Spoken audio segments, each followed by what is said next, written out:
Hello and welcome back to Big Mouth. Fancy seeing you here. And look who's behind me, Geoff Johns. Yeah, I was scrolling YouTube earlier and I noticed a 3-month-old interview between Collider and Geoff Johns. And this is just after Walter Hamada has taken over, and this is when Geoff Johns stepped down. And he's asked a lot of important questions. Some of it's brilliant because he's asked about Steve Trevor's role in Wonder Woman 1984. He's asked about A Man of Steel 2. And he's asked how he feels about stepping down from being the head of the DCEU. So it's a very important interview. And I did see the interview and it got me really excited because I think that he's right. The best place for him is being a creative. And I think the answer is all right, he didn't voluntarily step down from the position. It just wasn't for him. He's not a leader. He's a creator. But what we're going to do is we're going to watch snippets of this. I don't have any graphics or a little screen or anything. You can watch it behind me. And then I'm going to pause it and we'll discuss what he's saying.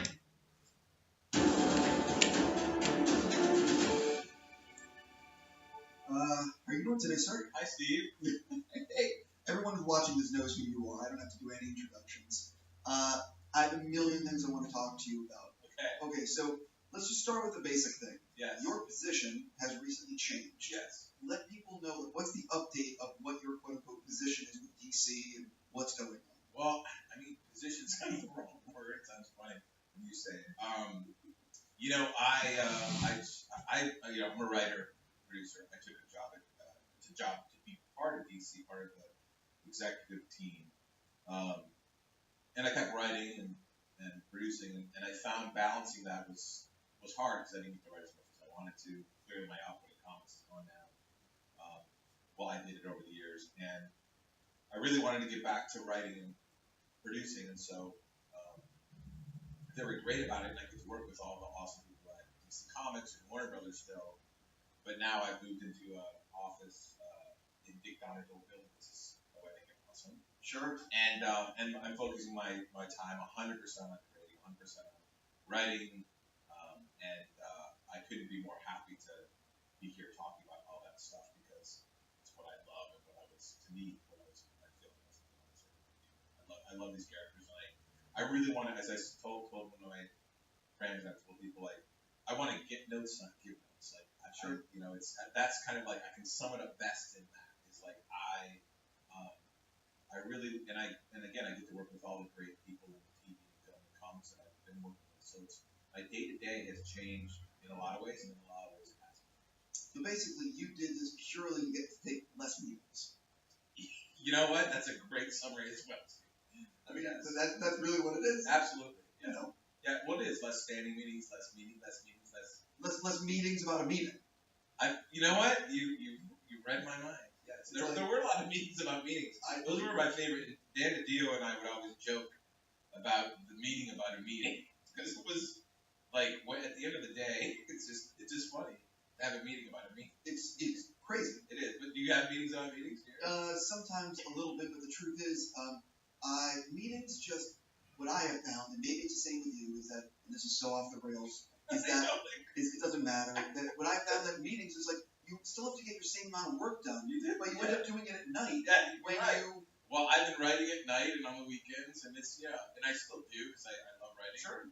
But yeah, you're exactly right. You're like, I gotta the work you do, the work you have to get. This is so like I don't know what we're talking about, but the work you have to do is like something is secondary to the meetings. Totally. So this might not even be in your wheelhouse, but I'm bringing it up with you anyway. Bring it up.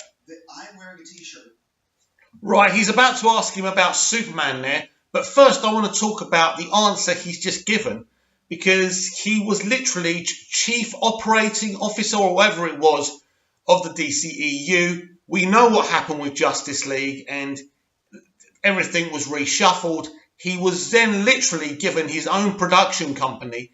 He's now developing Green Lantern Corps, and he will talk about that later on in the interview. I don't know if I've got enough time or a length of video to feature that bit, but basically I do want to talk about, he does seem to hint that he said he wanted to step down from it. Now, we don't know. Maybe he went up to them and said, listen, I can't do this. It's not working out. I want to be a creative, and that's how they come to this agreement. But more realistically, he's spinning it. He was told that they were bringing Walter in. I think he was probably relieved about it. It wasn't for him. As I said before, he's a creative, and he's not an order giver. He's not a constructor, but he's a great storyteller. I mean, I was first introduced to his talent through the Smallville episode Absolute Justice.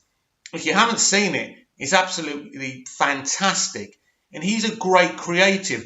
And I can't wait to see what he does with Green Lantern Corps. So even though he's trying to spin him stepping down as being in charge of running the DCEU, I think it was probably a mutual decision. And I think it's best for all parties, for us as fans, for him, and for the future of the franchise. So he's about to be asked, right? He's about to be asked about another Superman film. This guy interviewing him is pretty good. He doesn't kind of pat his ego. He says it straight to him, and I like this. On purpose, to talk to you today. There is nothing more important to me than a new DC Superman movie. Yes. How do you feel about that statement? I think you're absolutely right.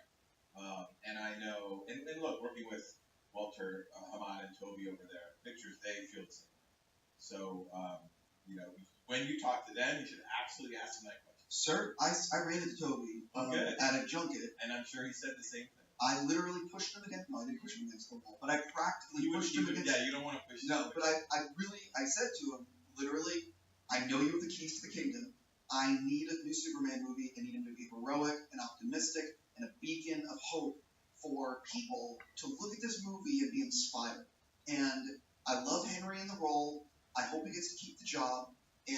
But I need this movie. I was like really good. Good. They're just from everyone loves Superman and knows how important Superman is, and I know, again, it's not in my wheelhouse now to really say anything beyond that, but yeah, everyone loves it. They agree with your side. Totally. I know you love Superman. And I do too. Yeah.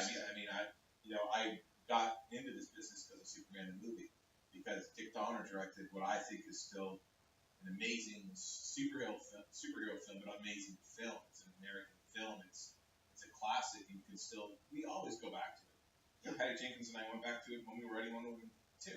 Like you always go back to it and look at that movie, and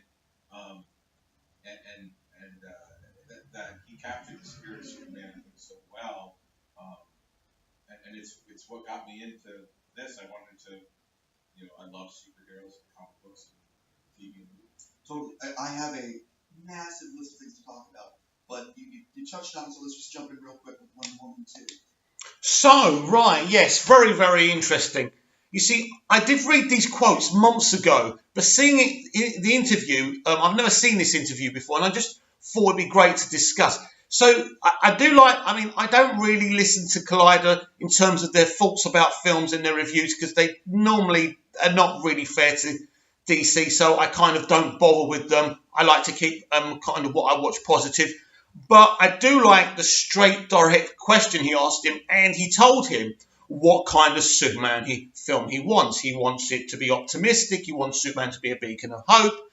And what Geoff says is that literally Walter Hamada and the other guy, and I forgot his name, who are in charge of all of this, they think Superman's important as well. That's good to hear. So what do I think is going on right now? We had all those silly rumours about Henry not playing Superman anymore, and then Warner Brothers coming out and saying they enjoyed a relationship with Henry. And then those rumours that Warner Brothers weren't interested for the time being on focusing on Superman and they'd rather focus on Supergirl. I don't believe that for a minute. I think they are redeveloping and redefining the character. They want to get him right. They probably will recast. That's my personal opinion.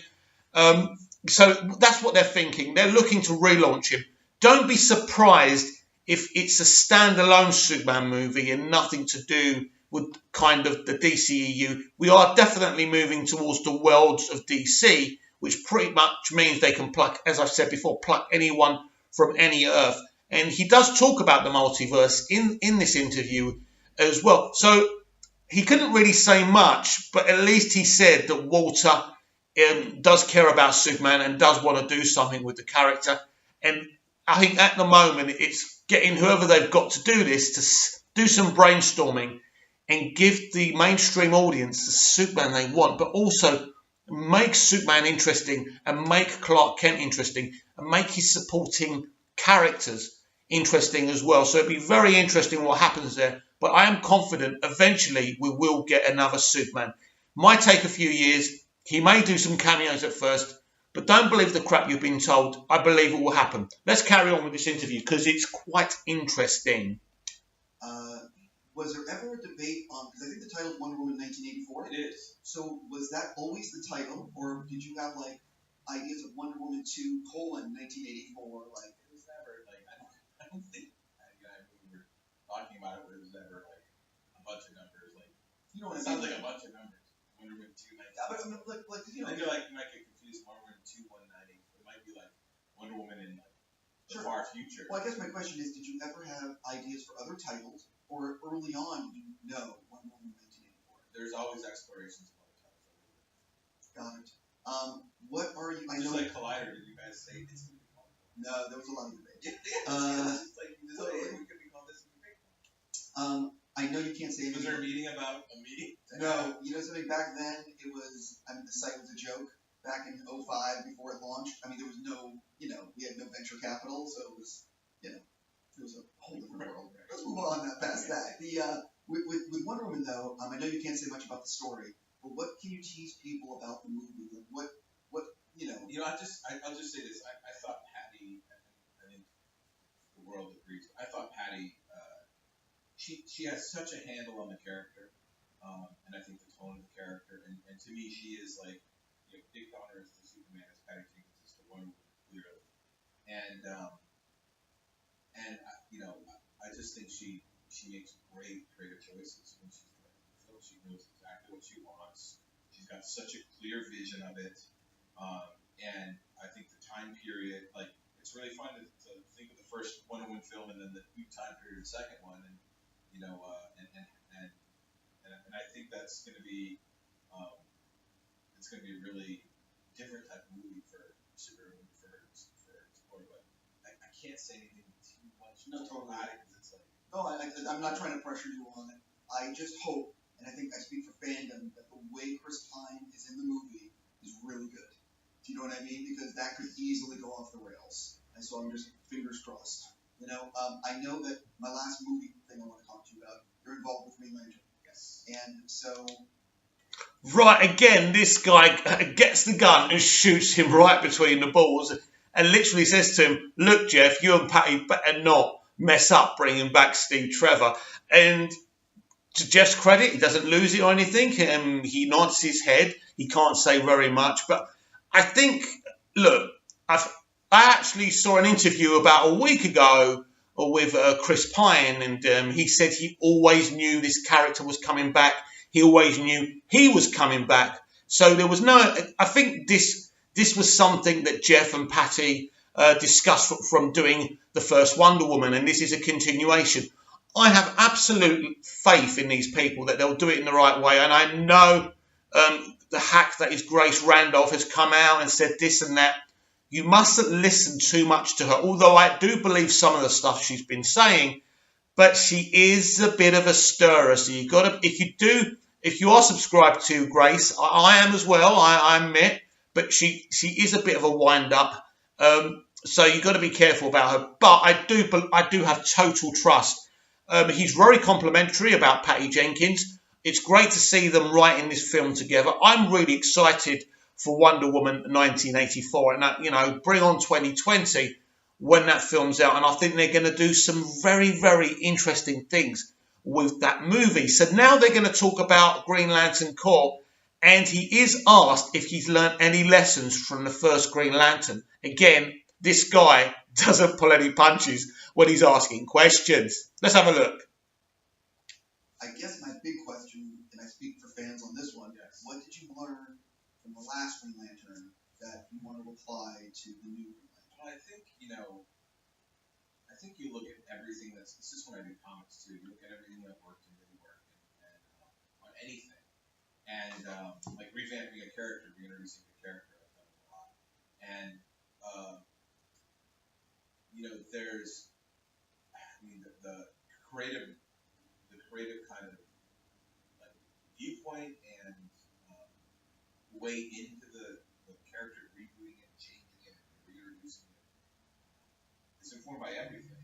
It's much informed by comics and both what works and what doesn't work. And I don't want to spoil any of the story there, but it's definitely people like my run on Green Lantern, then hopefully they'll like what I'm doing. And right now, look, I'm just writing a script, and hopefully the script gets into a place where Warner Brothers and Walter and everybody are really excited about it. We can when we get that right, then we'll move ahead on the project. Totally. So we gotta get it right. So you're in the writing process right now, yeah. Totally.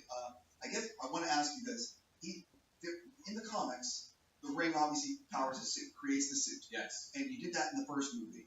Is that something that, because of the CG and stuff, and it's gotten a lot better, is there an element of, are you even thinking about that? Like, maybe I want the suit to be practical in this one, or is it still going to be like a ring created, Well, that's, I mean, I was just something I'm thinking about. Yeah, I look at what they did with those suits, and we got so many opinions that I won't say, but that's really once we get a director. That's such a down the line conversation about director. And it's too minutia. Well, no, you think about it, but when I'm writing the story, I'm not like worried about the practicality yet of the suit. Sure. In my head, it's tangible is always cooler. Like enhanced tangible suit's better. But it's really going to be about where we are and the director and everything else, and that's a question.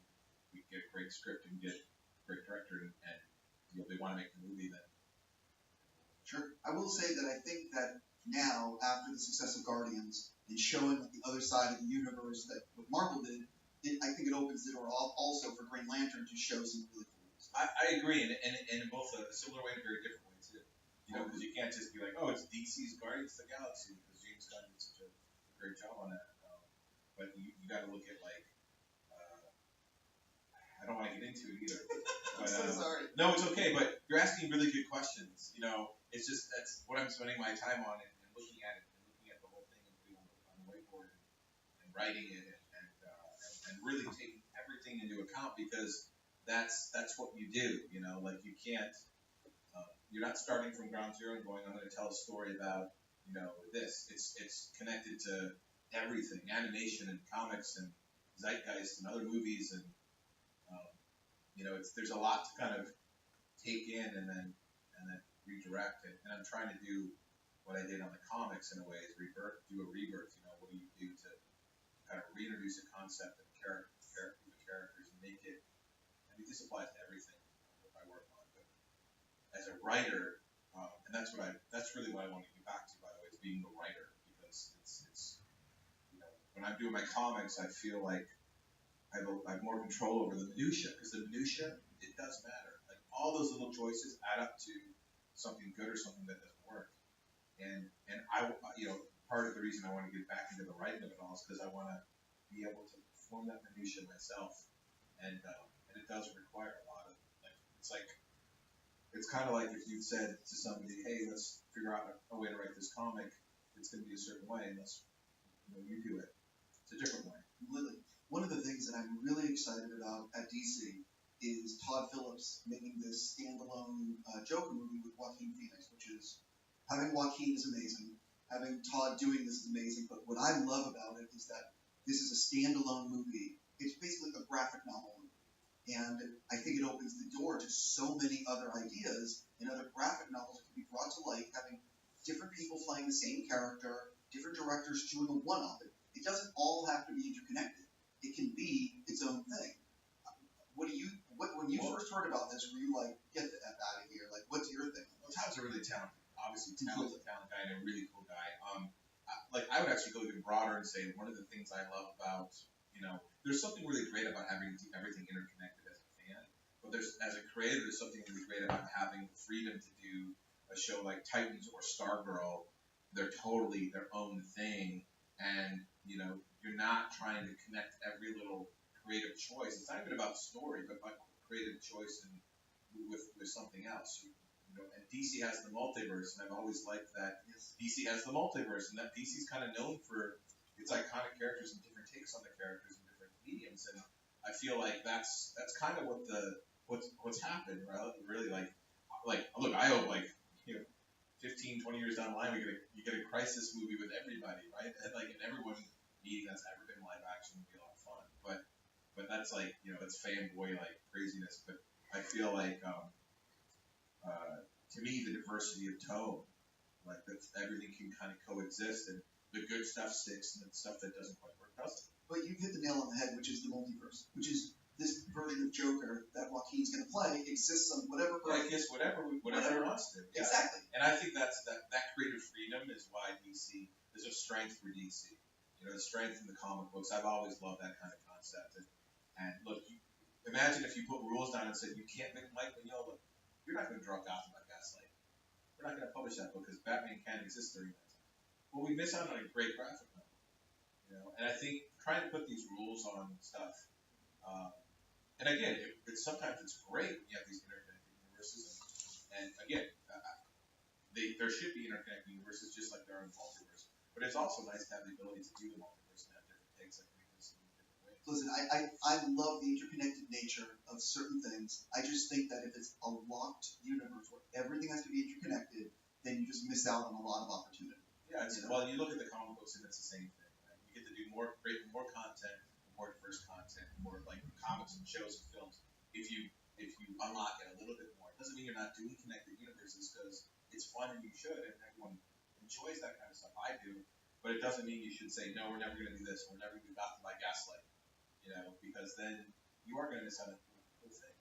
I did a second episode on Aquaman. My embargo has been lifted. Oh, I good. am free to talk to you about what I know, which is a lot.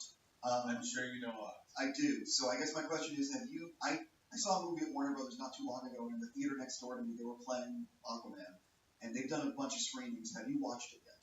I'm assuming you have. Oh, yes. Right. And what was your takeaway? I don't want to say much about it. It's really, I'll just say this, as a fan, it's so cool to see the trench and what James did with the trench visually.